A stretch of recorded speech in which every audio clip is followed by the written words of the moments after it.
Parliament ఎన్నికల నేపథ్యంలో కేంద్ర హోంమంత్రి అమిత్ షా రేపు తెలంగాణకు రానున్నారు. 3 జిల్లాల్లో జరిగే కీలక సమావేశాల్లో ఆయన పాల్గొంటారు. ఆదివారం మధ్యాహ్నం 1 గంట తర్వాత అమిత్ షా ప్రత్యేక విమానంలో బేగంపేటకు వచ్చి అక్కడి నుంచి నేరుగా మహబూబ్ నగర్ కు వెళ్తారు. హైదరాబాద్లోని ఉస్మానియా పీజీ లేడీస్ హాస్టల్లోకి 2 అగంతకులు చొరబడ్డారు. బాత్రూం కిటికీలు పగలగొట్టి లోపలికి వచ్చారు. శబ్దాలు రావడంతో అప్రమత్తమైన విద్యార్థినులు ఒకరిని పట్టుకుని చితకబాదారు. మరొక నిందితుడు పరారయ్యాడు. పోలీసులు హాస్టల్ వద్దకు చేరుకుని నిందితుడిని అదుపులోకి తీసుకున్నారు. పాకిస్తాన్ పంజాబ్ ప్రొవిన్స్ లో నిమోనియా కేసులు అంతకంతకు పెరుగుతున్నాయి. కేవలం 3 వారాల వ్యవధిలోనే 220 మంది చిన్నారులు మరణించారు. ఈ విషాదానికి ప్రధాన కారణం అక్కడి వాతావరణ పరిస్థితులని చెబుతున్నారు. ఢిల్లీలో నివాస భవనంలో జరిగిన అగ్ని ప్రమాదంలో 9 నెలల చిన్నారి సహా 4 వ్యక్తులు ఊపిరాడక మరణించారు. ఈ ఘటనపై పోలీసులు దర్యాప్తు ప్రారంభించారు.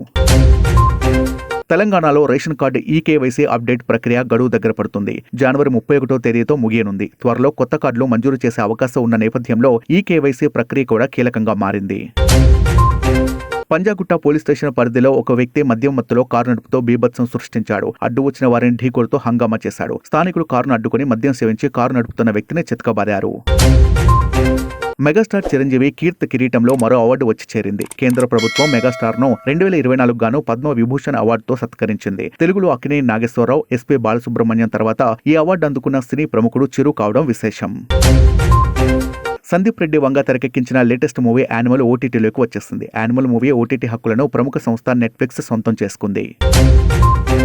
హైదరాబాద్ కుర్రాడి విధ్వంసానికి రికార్డులన్నీ దాసోహమయ్యాయి. తన్మయ్ అగర్వాల్ కేవలం 147 బంతుల్లోనే ట్రిపుల్ సెంచరీ సాధించాడు. ఫస్ట్ క్లాస్ క్రికెట్లో ఇది ప్రపంచంలోనే అత్యంత వేగవంతమైన రికార్డుగా నమోదైంది. హైదరాబాద్ వర్సెస్ అరుణాచల్ ప్రదేశ్ మధ్య జరిగిన రంజీ మ్యాచ్ ఈ విధ్వంసానికి వేదికైంది.